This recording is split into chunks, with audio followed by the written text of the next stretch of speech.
بسم الله الرحمن الرحيم. دلوقتي انا هقطع معاكم فرخه علشان خاطر هنعملها فراخ كنتاكي او الفراخ المقرمشه. خلاص هنبتدي. بسم الله الرحمن الرحيم.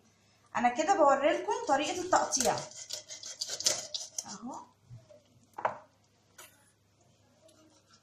الفرخه بتاعتك ما تكونش كبيره، يعني انا الفرخه بتاعتي دي 1.5 كيلو، ودي تعتبر في الفراخ المقرمشه كبيره، يعني ممكن انك انت تعمليها كيلو، كيلو وربع. مثلا طب هتقولي كيلو، كيلو وربع دي فرخه مش هتكفيني، اعملي فرختين. خلاص اهو.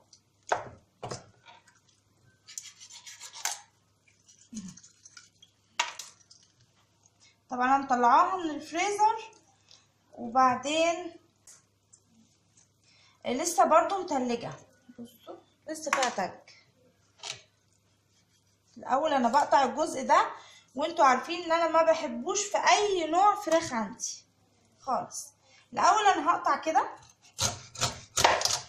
اهو. خلاص باجي هنا فيها تلج طبعا، باجي هنا وبعمل كده اهو كده، بان لي اهو، بان الحز اللي انا اقطع منه اهو. هي السكينه بتاعتي بصوا بتمشي لوحدها اهو. انا لما بعمل الفراخ دي فراخ كنتاكي او الفراخ المقرمشه ما بشيلش الجلد اهو، بسيبه زي ما هو. يبقى دي جزء ودي جزء اهو، وكده عندي جزء. انا هقول لكم على الحاجات اللي انا بعملها وانتوا براحتكم اهو.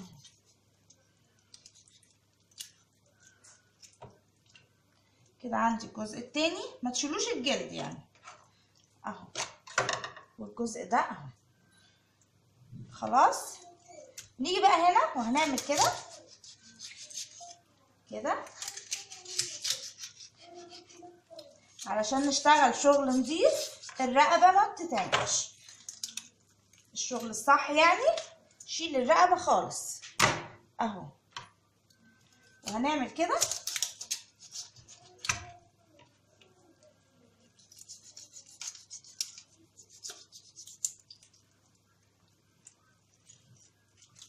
اهو.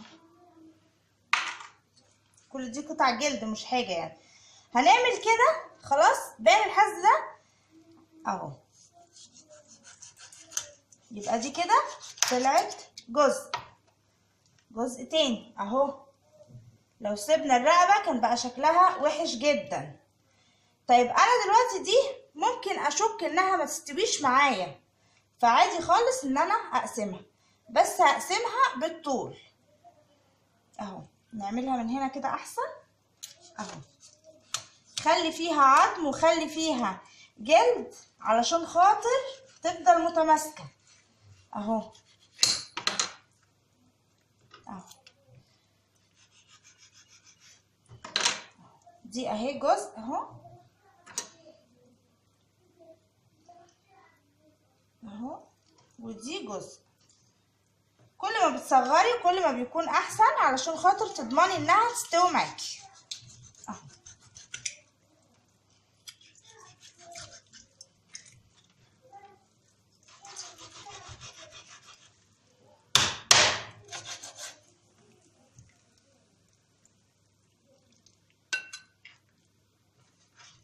ودي اهي. بصوا ممكن نعملها كده علشان نضمن انها ما تتهريش برضو. انت بتقطعي براحتك خالص خالص اهو.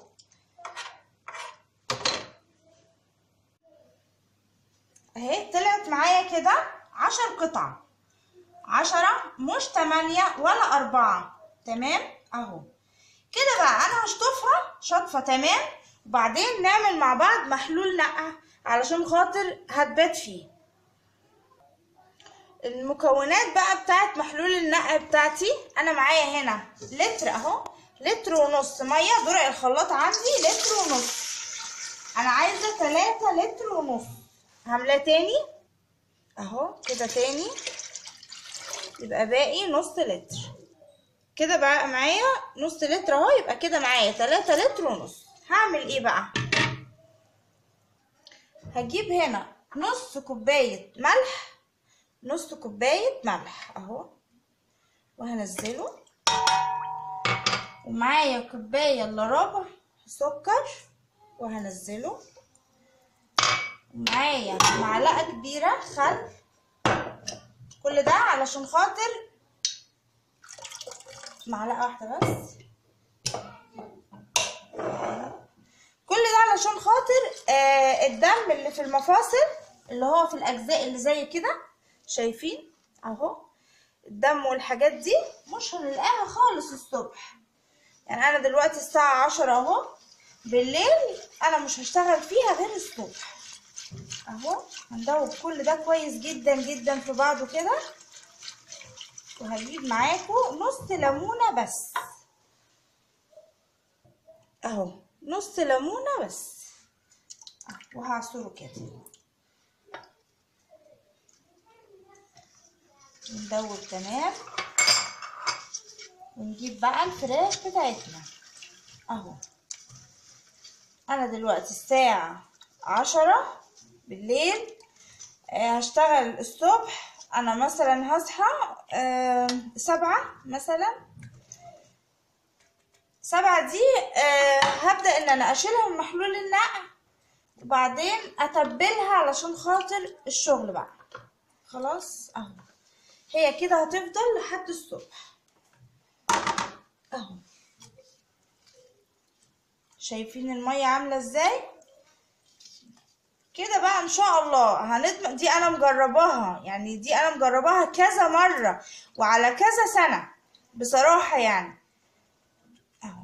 دي كنت برضو اخداها من شيف كبيرة وعجبتني جدا، ولما جربتها حقيقي شابوه ليها بجد، تفرق جدا جدا في الفراخ المشوية.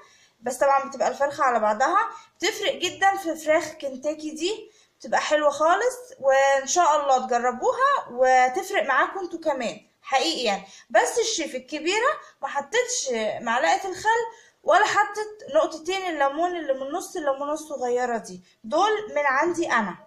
ولازم لما يكون في عندك وصفة او عندك اي حاجة ضيفي واخترعي وجربي المطبخ، معمل تجارب لست البيت.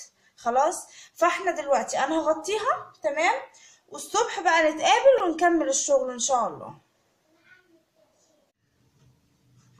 صباح الخير، انا لسه صاحية دلوقتي زي ما قلت لكم، انا هصحى على 7 دلوقتي. شايفين الساعة كام اهو؟ الساعة 7 الا اعتبروا 7 الا 5. خلاص شايفين المية بقى بقت عاملة ازاي من 10 بالليل؟ بصوا اهو، بصوا.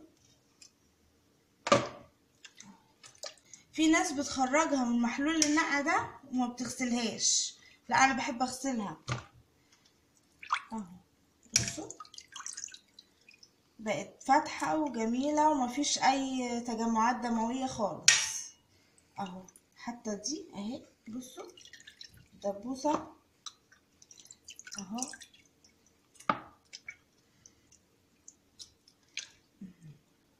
اشيلها كلها واشطفها علشان خاطر نبدأ فيها شغل التتبيل بقى اهو. شايفين المية؟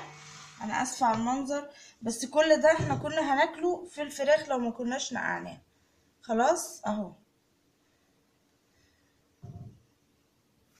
كده بقى. انا شطفتها وحطيت مية نضيفة هنزلها فيها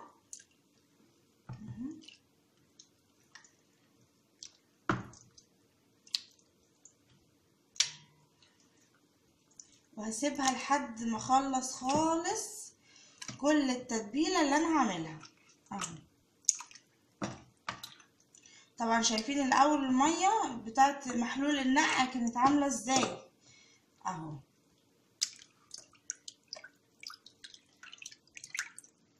هي ممكن تفضل مثلا كده تقريبا نص ساعه لما اخلص كل الخلطه بتاعتي.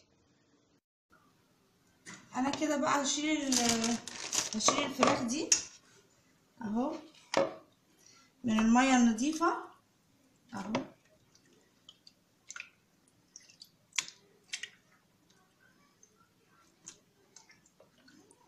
وهقول لكم بقى على المقادير اللي بعملها الخلطة بتاعتي علشان خاطر التحمير اهو. شايفين كل ما بنحطها في مية بتغير لون المية ازاي اهو. كل ده بقى بيساعدنا احنا في الطهي، بيخلينا ناخد حاجة محترمة، حاجة نظيفة، مفيهاش دم، مفيهاش سوائل، مفيهاش اي تجمعات دموية خالص خالص خالص. هنا بقى معايا مكعب مرقة، معلقة ملح كبيرة، ربع معلقة شطة، ربع معلقة نشا، معايا توم بودرة معلقة، بصل بودرة معلقة، كاري ربع معلقة، بهارات فراخ ربع معلقة، خلاص، ربع معلقة فلفل اسود. مش عايزة تحطي فلفل اسود ما تحطيش. معايا علبة زبادي هاخد منها معلقة. ملقتش عندي بابريكا، خلاص مش هقف ومش هستنى، عندي باربيكيو، وده حتى لو عندي بابريكا بحط برضو معلقة باربيكيو، بيدي الفراخ بتاعتي ريحة حلوة جدا. معايا هنا كوبايتين دقيق اهو، وهحط هنا كوباية ونص، نعبيهم بس كده، كوباية ونص دقيق اهو. دقيق اللي تحبيه يعني، بس يكون دقيق ابيض حلو اهو.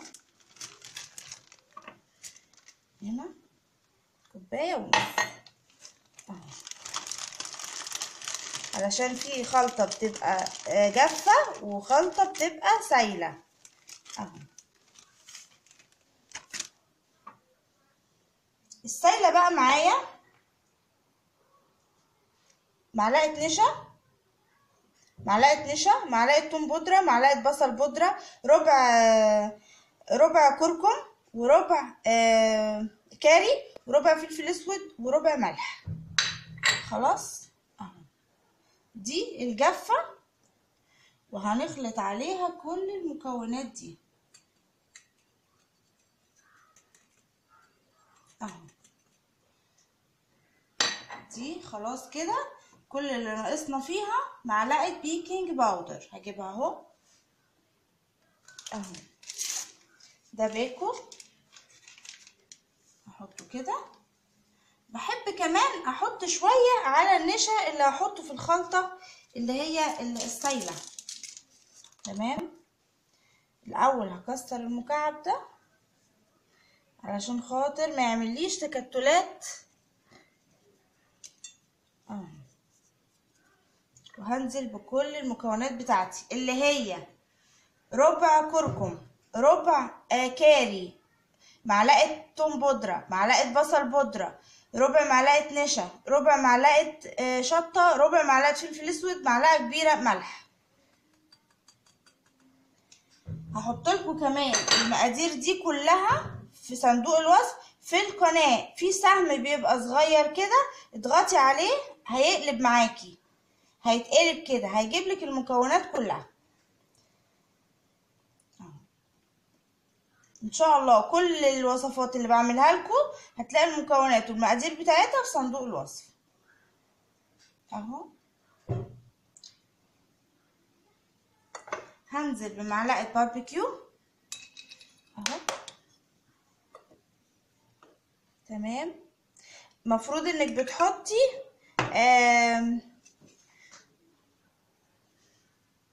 بتحطي معلقه بابريكا، معلقه زبادي اهي، بتساعد جدا جدا في التتبيل، تبقى حلوه قوي. في ناس ما بتعملهاش، انا بعملها. عايزه تمشي بطريقتي امشي، مش حابه اللي يريحك اهو. ريحه الباربيكيو كلها بابريكا يعني اهو. نبدا بقى ننزل بالميه علشان خاطر اوريلكم القوام بتاعي بيبقى عامل ازاي اهو.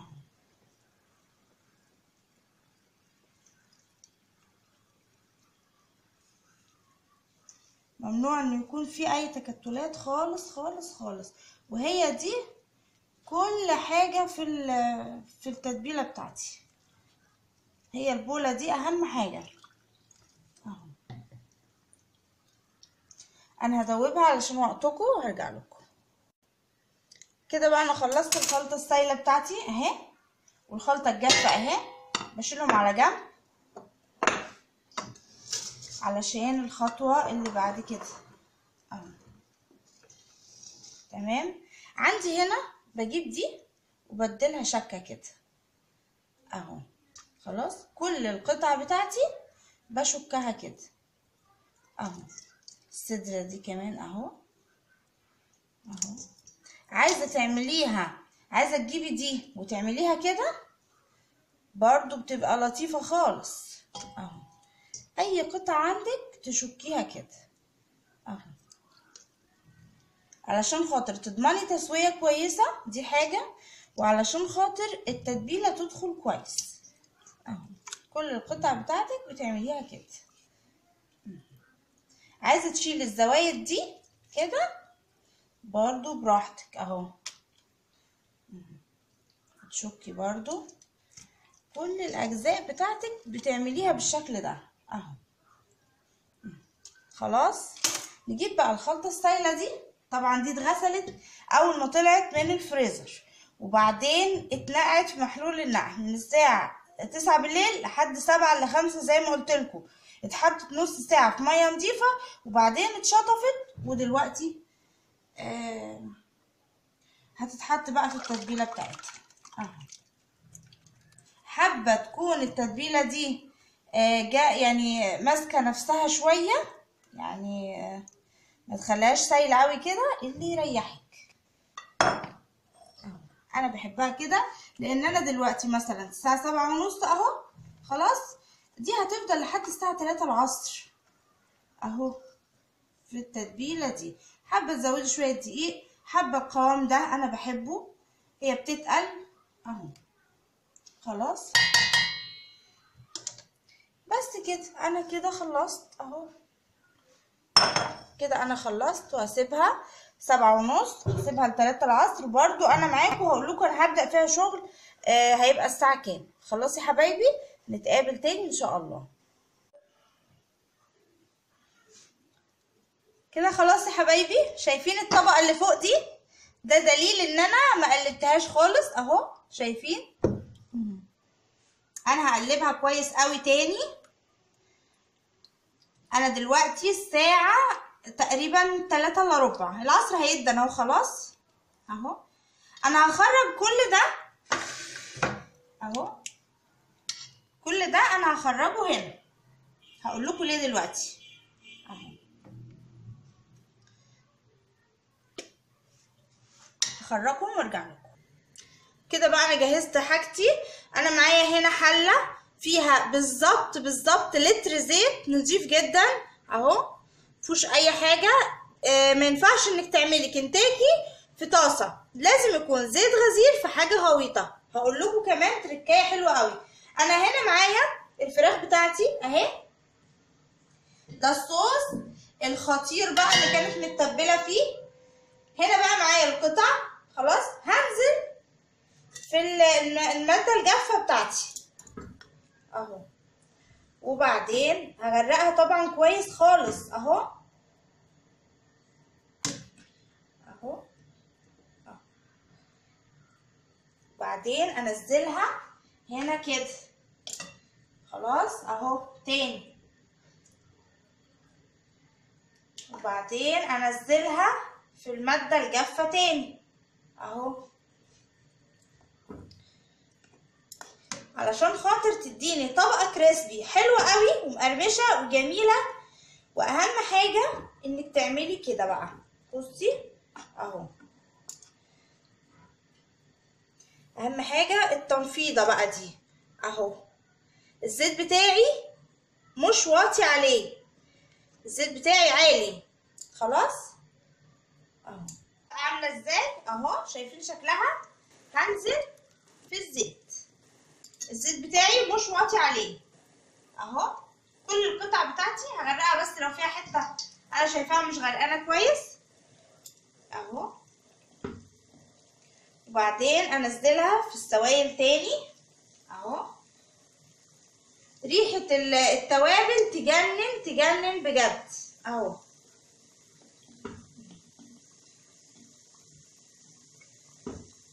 يبقى انا بنزل زي البانيه كده. في ناس برضو بتعمل كده، والبفتيك اهو جاف سائل جاف علشان خاطر طبقة حلوة اهو. دي القطعة بتاعتي اهي اهو. انا طبعا بسيبه عالي عليه. دي الدبوسه، الدبوسه دي بقى انا اللي باكلها، دي مسيبهاش لحد. اهو اهو عشان خاطر نلحق الرصه. تاني وبعدين جاف اهو. طيب احنا عايزينه يبقى مستوي من بره ومن جوه. طبعا احنا نقعينه كويس جدا وضامنين الحته دي شويه، بس ممكن نبوظها عادي خالص. بايه بقى؟ بان احنا نفضل معليين النار كده. احنا بوظنا كل اللي عملناه وكلفناه خالص. النار بتبقى عاليه دلوقتي، انا بس عايزه املى الحله. النار عاليه دلوقتي، وبعدين اول ما بيبدا اللون ده يظهر لي بهدي النار وبحط الغطا نص يعني موارب كده. هقول لكم دلوقتي ازاي. اهو طبعا كل ده بيبقى طبقه خطيره فوق اهو. في مطعم كنتاكي نفسه بيحطوا البيض الجاف. احنا طبعا يعني مش متوفر قوي يعني اهو. كمان في ناس ما بتحبش طعم. شايفين الطبقه كبرت كمان معايا ازاي؟ كبرت وبقت جميله كمان اهو. هزق كده وانزلها، وهقول لكم بقى انا هحط الغطا ازاي.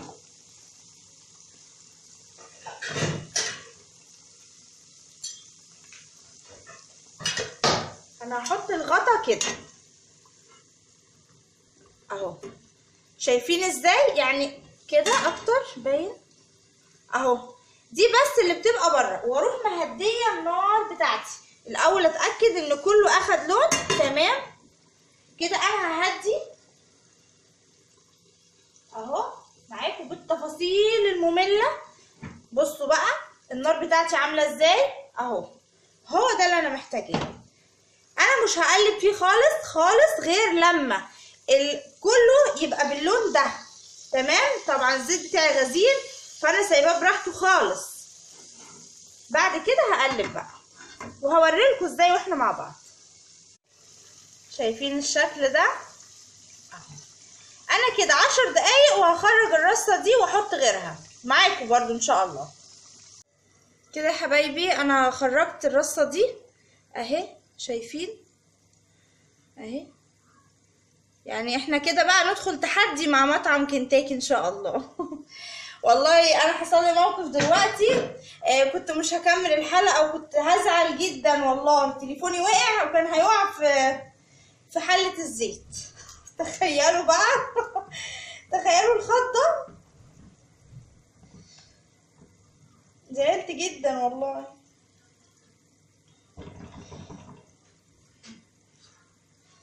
اهو بصوا الكفر اللي طالع معايا مقرمش ده. اولا بيطلع له خطوات هي اللي انا بعملها دي. ثانيا عدم التقليب خالص وهو على النار.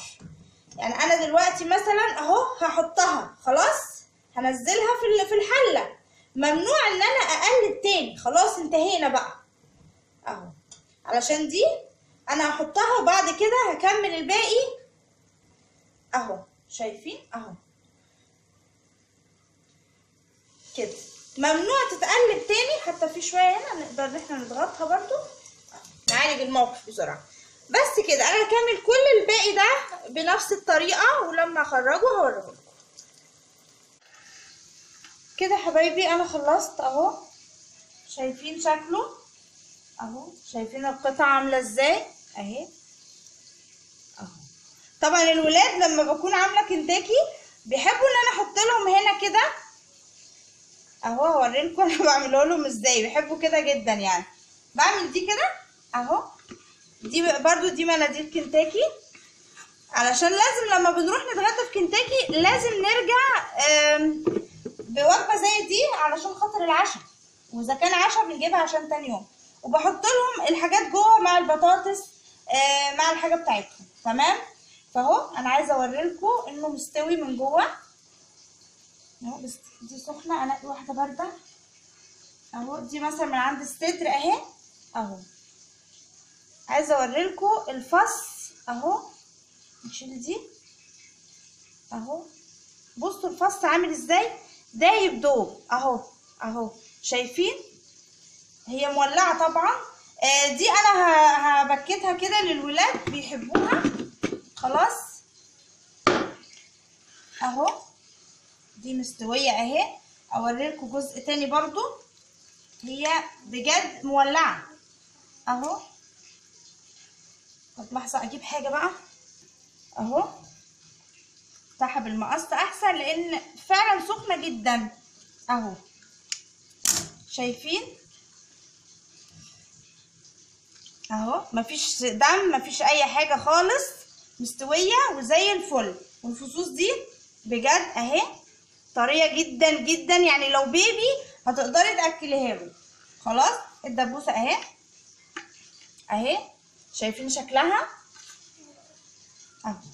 دي طريقتي في الكنتاكي، دي طريقه تقديمي يا حبايبي. الولاد طبعا لازم اعمل لهم اللي نفسهم فيه. هحط لهم في العلب بتاعتهم البطاطس على القطع بتاعتهم. يعني انا بعملها اوقات بالمكرونه الاسباجيتي لان ما بنحبش الرز الريزو قوي، بس انا هعمل لكم الريزو قريب جدا للناس اللي بتحبه. طيب الفراخ الكنتاكي ممكن تتاكل مع ايه؟ ممكن تتاكل مع مكرونه بشاميل، ممكن مكرونه سباجيتي، او مكرونه عاديه. ممكن تجيبي عيش كايزر وتاكليه معاها بالكاتشب او المايونيز، او تخلطي كاتشب على مايونيز بيبقى لذيذ قوي، وتحطي معاه نص معلقه باربيكيو بيبقى روعه، صوص هايل جدا. بحط معاه كمان بطاطس محمره. لازم بطاطس اللي هتتعمل علشان يبقى شغل بروفيشنال، يعني البطاطس اللي هتتعمل مع الرز الريزو والفراخ الكنتاكي والكولسلو لازم يكون بطاطس طويله وتكون تخينه، ما تكونش رفيعه خالص، علشان خاطر يكون شغلك مظبوط تمام. ده شكل الفراخ بتاعتي اهو، مستويه ومقرمشه وجميله جدا. ممكن اسمعكم كمان صوت القرمشه، اسمعكم الصوت، سامعين اهو؟ الكفر كويس قوي ومقرمش جدا جدا. في ناس بتحط كورن فليكس، لا غلط جدا انك تحطي كورن فليكس. انا اديت لك كذا طريقه كذا حاجه، ودي طريقتي ووصفتي، ويا رب تعجبكم ان شاء الله. لو عجبتكم ما تنسوش لايك وشير وسبسكرايب وتعرفوا اصحابكم، علشان لو شايفيني استاهل، علشان خاطر انا فعلا محتاجه اشتراكاتكم ودعمكم ليا حبايبي. ويا رب اكون عند حسن ظنكم، واكون بقدر ولو حتى 1% انا راضيه اني اكون وصفاتي بتعجبكم، اكون انا راضياكم. خلاص يا حبايبي، اي وصفه اي سؤال انا تحت امركم، واي حاجه محتاجينها عرفوني بس، وانا في اقرب وقت هتلقوني بعمل لكم حلقه باذن الله. يلا حبايبي، باي باي.